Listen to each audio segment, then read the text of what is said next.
2022년 1월 25일 화요일 달코라 뉴스입니다.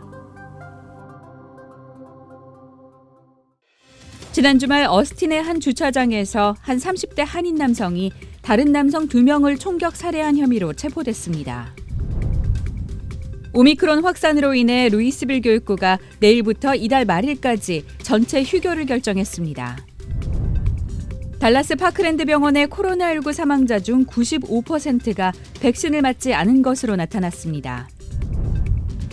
오미크론 변이의 효과가 떨어지는 것으로 나타난 리제네론과 일라이 릴리의 항체 치료제를 더는 사용하지 말라는 지침을 식품의약국이 내렸습니다.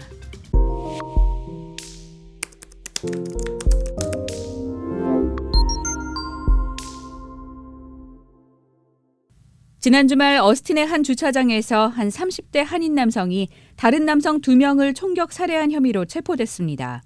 어스틴 경찰국은 지난 22일 총격 사건의 용의자로 31세의 김용윤 씨를 체포했다고 밝혔습니다. 김 씨는 28세의 네이던 리모지와 크리스토퍼 리버스를 총으로 쏴 숨지게 한 혐의로 체포됐습니다.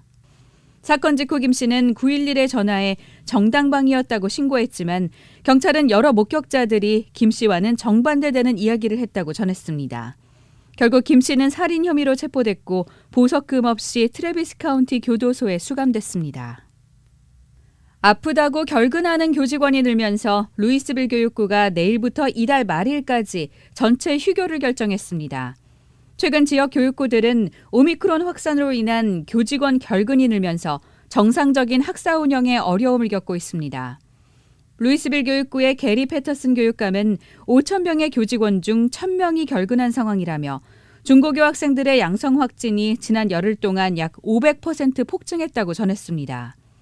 최근 루이스빌 교육구의 교직원 결근은 매일 700에서 800명 사이였는데 지난주 금요일에는 1,048명이 결근해 정점을 찍었습니다. 루이스빌 교육구는 휴교 기간 동안 온라인으로 수업을 진행합니다. 달라스 파크랜드 병원의 코로나19 사망자 중 95%가 백신을 맞지 않은 것으로 나타났습니다. 685명의 사망자 중 95%가 백신 미접종자인 겁니다. 파크랜드 병원의 조셉 챙 의료 책임자는 예방주사를 맞는 것이 치명적인 코로나 바이러스로부터 자신을 보호할 수 있는 최상의 방법이라며 코로나19 감염으로 산소 호흡기에 의지하게 될 때는 이미 늦은 것이라고 경고했습니다. 지난 22일 기준 텍사스의 코로나19 입원 환자 수는 13,099명이었고 그중 북텍사스의 입원 환자 수는 4,184명이었습니다. 오미크론 변이의 효과가 크게 떨어지는 것으로 나타난 리제네론과 일라이 릴리의 항체 치료제를 더는 사용하지 말라는 지침을 식품의약국이 내렸습니다. 어제 FDA는 코로나19 대응을 위해 두 항체 치료제에 내줬던 긴급 사용 승인을 취소한다고 밝혔습니다.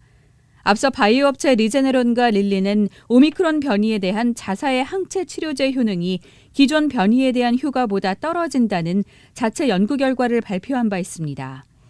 오미크론 변이의 스파이크 단백질에는 수십 종의 돌연 변이가 있어 이들 항체 치료제가 제 힘을 발휘하기 어렵다는 겁니다. 최근 의료진은 파이자의 팍스로비드와 머크앤컴퍼니의 몰루피라비르 같은 항바이러스 치료제를 대체 수단으로 삼고 있지만 이들 항바이러스 치료제는 공급이 부족한 상황입니다. 오늘의 단신입니다. 한국의 코로나19 신규 확진자가 8,000명대를 넘겨 역대 최다 기록을 갈아치웠습니다. 더불어민주당 송영길 대표가 다음 총선에 출마하지 않겠다고 선언했습니다. 러시아의 우크라이나 침공 가능성으로 유럽의 군사적 긴장감이 고조된 가운데 러시아와 중국이 아라비아해 서쪽 해역에서 연합 해상 훈련을 진행했습니다. 이스라엘 보건부가 운영하는 코로나19 백신 자문위원회가 전체 성인 인구를 대상으로 한 4차 접종을 권고했습니다. 지금까지 1월 25일 화요일 달코라 뉴스의 소피아 싱이었습니다.